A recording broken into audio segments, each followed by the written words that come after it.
Hello everyone, welcome to our short videos. हमारा आज का discussion again commerce based MCQs पे है।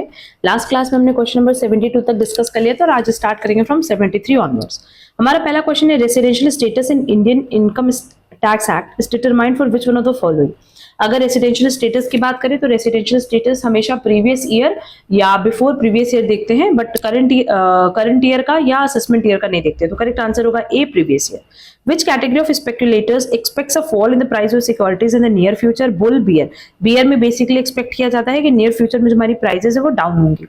The value of the firm in wealth maximization objective is measured by present value of all expected future cash flow, all expected cash flow, present value, all expected future profit। अगर हम लोग wealth maximization की बात करें तो इसमें जो हम लोग firm की value निकालते हैं वो क्या करते हैं, present value of all expected future cash flow की निकालते हैं।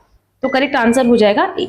Next, Which one of the following is a long-term source of finance? Option देख लेते हैं। हमारे पास ऑप्शन में दिया है commercial paper, external commercial borrowings, factoring, line of credit.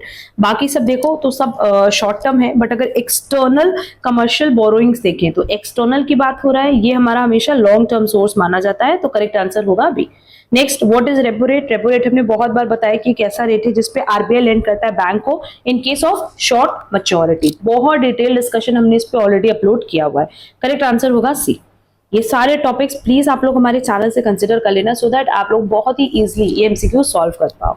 Next, the headquarters of Asian is located in which of the following country? ये located है Indonesia में। लर्न करने वाला क्वेश्चन है। Which one is odd? Economic policies, economic planning, socio cultural factors, macro economic scenario. सारे economy से related है, इधर माइक्रो और macro, but socio cultural factors ये ऑड वन आउट है। Which one of the following sources of finances has an implicit cost of capital? What is implicit cost?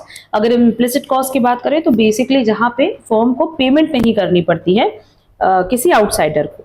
Equity share capital, preference share capital, debentures और retained earning. No doubt correct answer होगा D, क्योंकि ये क्या होता है कि आपने अपना पैसा अपने बिजनेस में लगाया और उसके लिए आपको कहीं पे भी कोई पेमेंट नहीं करनी पड़ती या बुक्स में कहीं शो नहीं करना होता। Clear? Banking ombudsman scheme was introduced by RBI with effect from, ये इंट्रोड्यूस्ड हुआ फ्रॉम 1995 ऑनवर्ड्स सो दैट जितनी भी कस्टमर की ग्रीवियंसेस है उनको सॉल्व कर सके। तो करेक्ट आंसर हो जाएगा B. Next, banks are required to classify non-performing assets into substandard asset, doubtful asset, loss asset। पहला ही ऑप्शन करेक्ट है। इन्हीं तीनों कैटेगरीज में आपको एनपीओ को कैटेगराइज करना होता है। तो करेक्ट आंसर हो जाएगा ए। अब अगेन देखो, ये सारे MCQs exam point of view से बहुत रेलेवेंट है, इनकी प्रैक्टिस अच्छे से कर लेना। एंड अगर आपको ये सीरीज पसंद आ रही है तो प्लीज हमारे हर वीडियो पे कमेंट कर देना सो दैट हम इस तरह की क्लासेस और अपलोड कर पाए।